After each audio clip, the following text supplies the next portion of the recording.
Right, getting to the end of the Middle Ages, the last century we're getting into of the 14th century. Well, even before 14th century, we have Anne of Bohemia. In the late 14th century, was the eldest daughter of Emperor Charles IV of the Holy Roman Empire. Her brother was King Wenceslas of Bohemia, who was named after the subject of a famous Christmas carol. You read about good King Wenceslas, or you've sung about him. And so that was actually her brother, who is named after that subject, the famous. Here's a great warrior and fighter. Anne was taught the truths of the scriptures from her youth. There were a number of faithful gospel preachers in Bohemia at that time. Bohemia is in the country of the Czech Republic now, including Konrad Strickner, Johann Melik, and Matthias Janowicz. Anne asked many probing questions concerning scriptural truth. Anne was described as godly, intelligent young girl with an inquiring mind.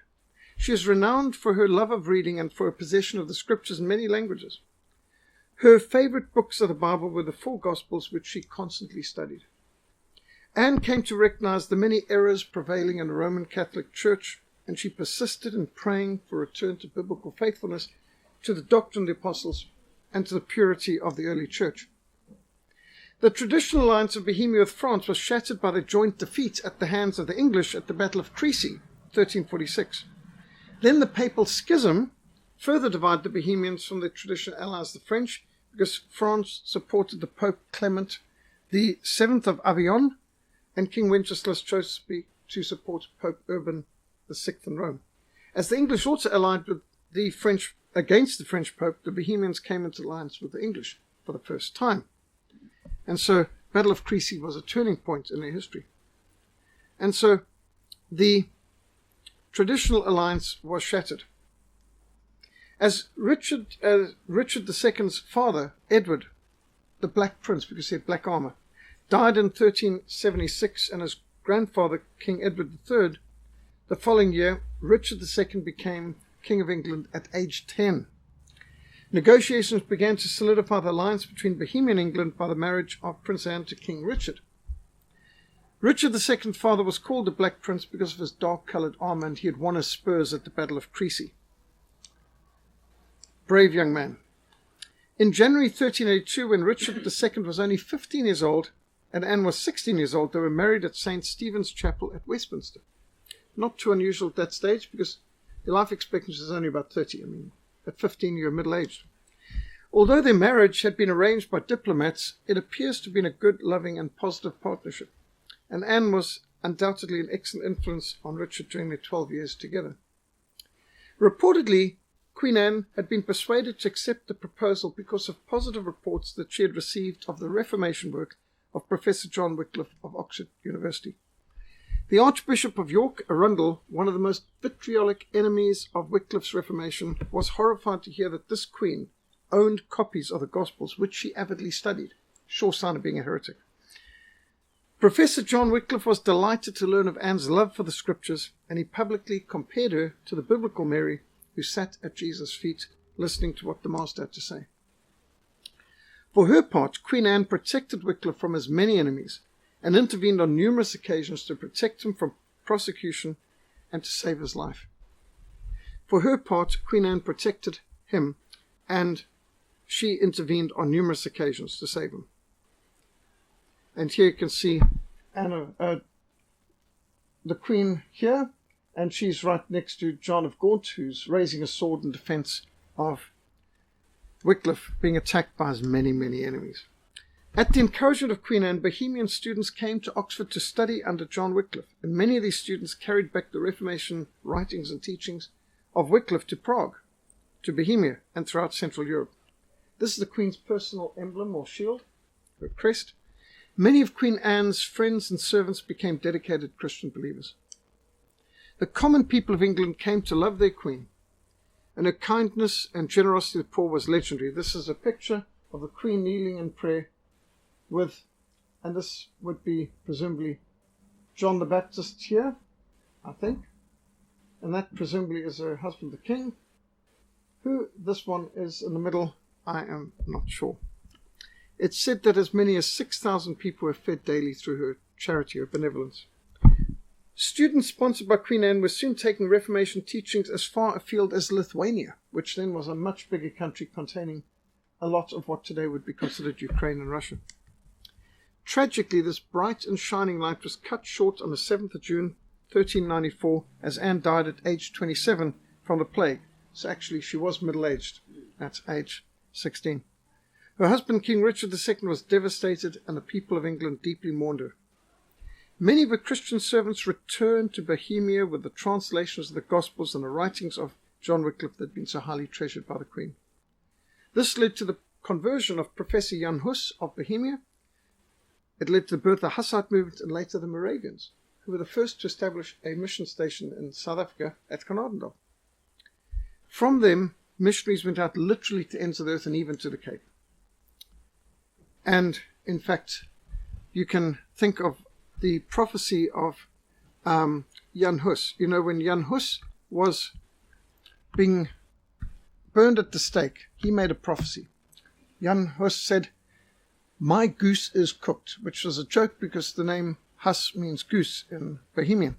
"My goose is cooked, but 100 years from now, a swan will arise whose voice you will not be able to silence." And 100 years later, along came Martin Luther, which is why there's a lot of swans in architecture of the Lutherans. Interestingly enough, when Martin Luther was ordained into the Catholic priesthood, he had to lie face down in a cruciform form in the front of Erfurt Cathedral. Now, that was standard. They still do it today. But, you know, they bury many bishops and famous people in the churches too. It just so happened that when Luther was ordained as a priest in the Catholic Church, he was lying face down over the tomb of the very bishop who had burned at the stake Jan Hus at the Council of Constance. And you can imagine when Jan Hus made this prophecy that 100 years from now, a swan will arise whose voice you'll not be able to silence. He might have said something like, "Over my dead body."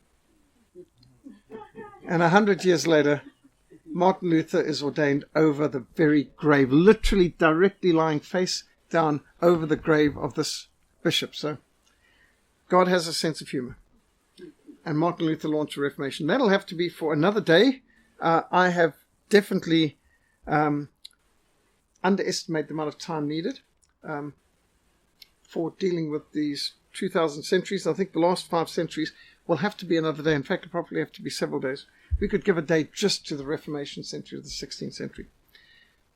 These things command and teach. Let no one despise your youth, but be an example to the believers in word, in conduct, in love, in spirit, in faith, in purity.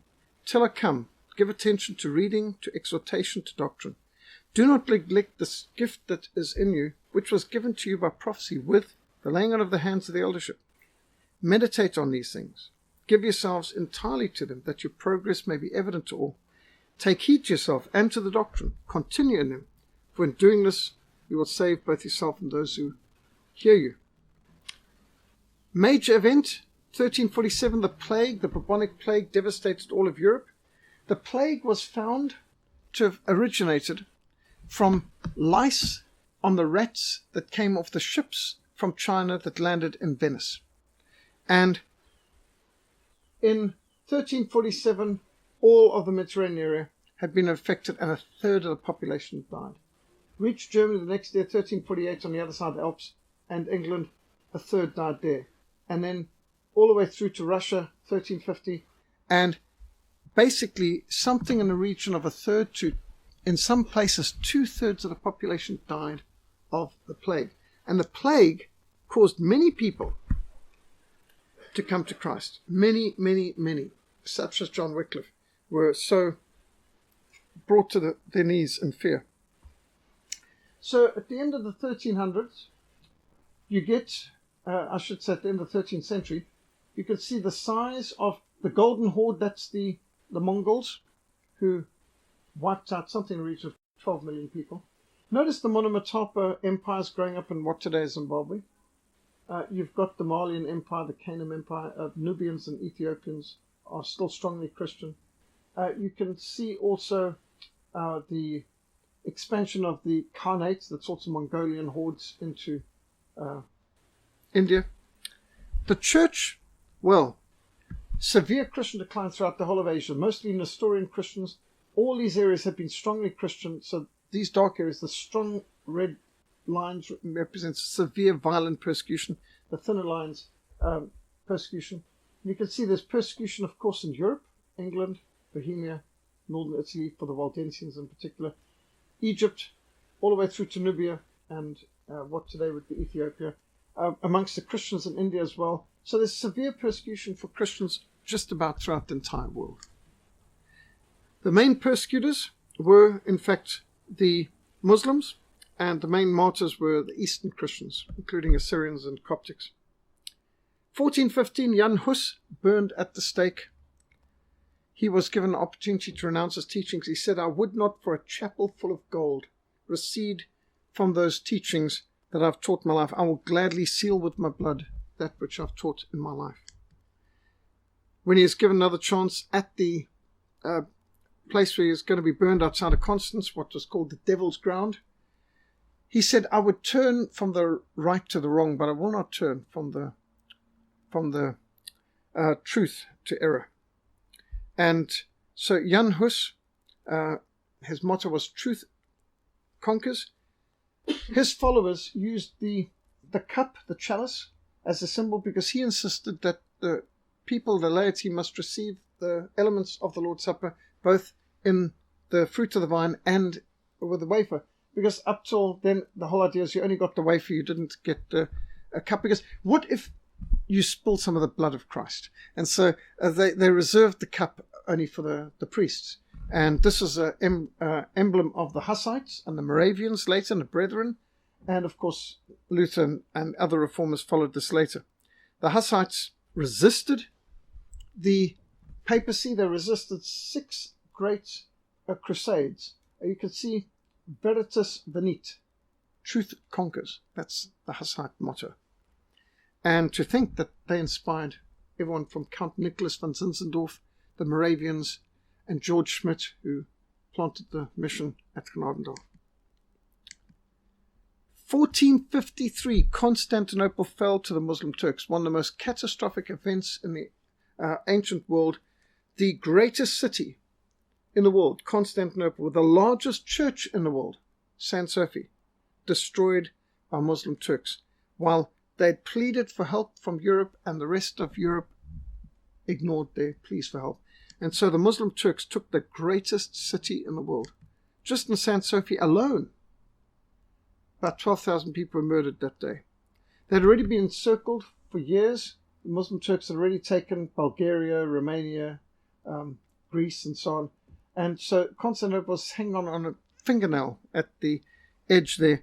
But the greatest city in the world, after 1,000 years of being a Christian kingdom, fell to the Muslim Turks. 29 May 1453.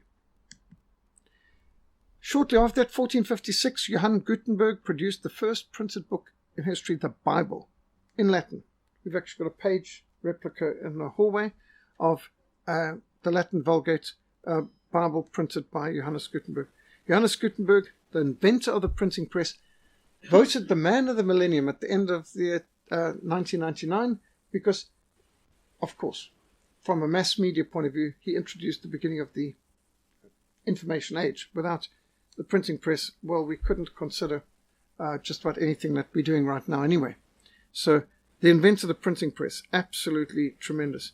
And he was in the top 10 of everyone, but most voted him as number 1, most important man of the millennium. Well, I can understand why the media would say that. But they didn't tell you what he printed. Among the number of blessings which we ought to praise God for is this invention, which enables the poorest to purchase libraries at a low price. Is it not great glory that volumes that used to cost 100 pieces of gold are now to be bought for 4, even less, and that the fruits of genius multiply over all the earth? So Gutenberg's invention of the printing press is rightly classified as one of the greatest events in the history of the world. The printing press prepared the way for the Reformation and the progress of modern science and literature. The printing press became an indispensable tool for the fulfillment of the Great Commission, development of universal education. Gutenberg's invention enabled multiplied millions to discover for themselves great literature and, most importantly, the Word of God. Also, 1492, the liberation of Spain from Islamic occupation was completed with the liberation of Granada. And in 1492, Christopher Columbus sailed the ocean blue, discovered the New World, which became known as America. Not that he knew that. He thought he had gotten to the far coast of China. But Christopher Columbus is not much honored and appreciated and respected in America these days, but they should, because he went with a real desire to fulfill scriptural prophecies. He is inspired by prophecies that he'd be able to reach the far shores of China by sailing west, which was very interesting, get to the east by sailing west. He obviously understood things quite well, and he was motivated by fulfillment of biblical prophecies. What's also interesting is that he had a vision of getting gold from the New World to help finance a new crusade to liberate the Holy Land and the Eastern Empire from Islamic occupation. There's an excellent book that we've got in our library here by Colonel John Eidsmoe on Columbus Cortez, Golden God, something along that line.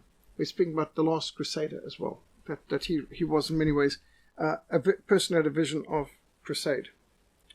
Interesting to get about the 1400s. You've got 44 million people in the world. In Europe, that's about 14% of the world's population. About 11 million people in is that 31? 31, I think. Must be 31. 10%. South America, they're expecting about 19 million people, and so on. North America, about 6.2. They would say 75 million East Asia. So interesting. They think there were only 31,000 people in all of Australasia at that stage. Obviously, the age of explorers, particularly in the 14th and 15th centuries, they sailed around the world and discovered new places, and very interesting how it worked out. Because if the Spanish had settled North America, Brazil would be there. If the Catholics had taken North America, Catholics went to South America. They liked the warmer climes. If the Catholics had settled Cape Town, which they could have, because Portugal and Spain were a century and a half ahead of Britain and Holland as great maritime powers. If we had been settled here in the Cape by the Portuguese Catholics, well, history would be very different. This might be one big Brazil, like Mozambique, Angola, South Africa, Zimbabwe, Botswana, all one big Portuguese-speaking Catholic country, much like Brazil is there. History would be very different. If the Protestants had not settled North America and South Africa and Australia and New Zealand, history would be very different. And, of course, key elements in that comes up in the 16th century, and that's in 1588, defeats of the Spanish Armada. So, in the year 1500, this is roughly what's going on. They're just showing you where explorers have gone, but you can see the different empires of the world, and the Ming dynasty rising up, and the Delhi Sultanate, that's a Muslim sultanate, and what's going on in pre-Reformation world. The Inca Empire, the Aztec and the Mayan empires, sacrificing people and all of that. The church, well, church at the beginning of the Reformation era is mostly concentrated in Northern and Western Europe. The green shows the extent of Islam's effects and raids. Church is severely persecuted in its heartland of where it was founded. Persecutors are mostly Muslim, martyrs are mostly Eastern. The great names of the Middle Ages: Boniface, the Venerable Bede, King Alfred the Great, Charlemagne or Charles the Great, first leader of the Holy Roman Empire, Peter Waldo, founder of the Waldensians, Bernard of Clairvaux, one of the great devotional works produced in all of history on loving God, written by Bernard of Clairvaux. Francis of Assisi, patron saint of animal welfare in many ways. He did missions to Muslims, a lot of brave things. John Wycliffe, Professor John Wycliffe, the Morning Star of the Reformation, and Jan Hus, Professor of Prague University, reminds us that there was a time when the professors of universities were God-fearing, Bible-studying, agents of Reformation. There was a time when universities were hotbeds of Reformation, where people were scared to send their children to university because they'd get converted and get into the Bible and become radical reformers and evangelists. Boy, have times changed. We need to take universities back for Christ. Uni Veritas, one truth. The very name university testifies to its Christian origins. Uni Veritas, one truth. Pagans don't even believe in truth, let alone one truth. And so we should tell the pagans, you can have a diversity, you can have an aversity, you can have a polyversity, but a university should be Christian, by definition.